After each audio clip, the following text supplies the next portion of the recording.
संपूर्ण देशभरात आज आराध्य दैवत प्रभू श्री रामचंद्र यांचा जन्मोत्सव अर्थात रामनवमी उत्साहात साजरी केली जात आहे।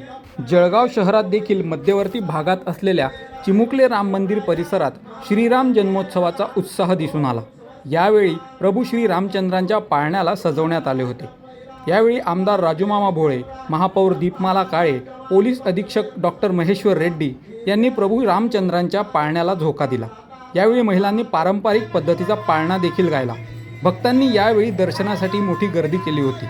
रामनवमीच्या निमित्ताने चिमुकले राम मंदिरात हरिभक्तपरायण दादा महाराज जोशी यांचे रामचरित्राचे कीर्तन देखील आयोजित करण्यात आले होते।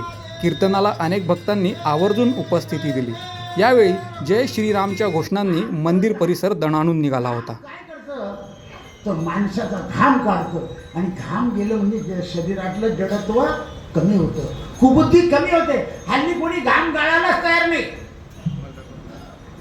आणि घाम जात नाही, त्यामुळे शुद्धी येत नाही। हे आता डॉक्टरकडे जाऊन पेटीमधून वाफ आणावी लागते आणि शरीर शुद्ध करावं लागतं। 7,500 रुपये लागतात आणि हे घरी काम केलं दन दन दन दन तर घाम सन सन सन होतं। राजा दशरथानं आपल्या उपरण्याला गाठ मारली। संसारी माणसाला काही हो, पोरगा हो ग पोरगी हो, झालंच पाहिजे असं म्हणतात। म्हणून गाठ मारली की आपल्याला ब्राह्मणाचा श्राप झाला, मुलगा होणार।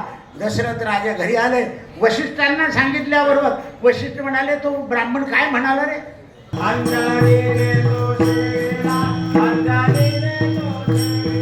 अंजनी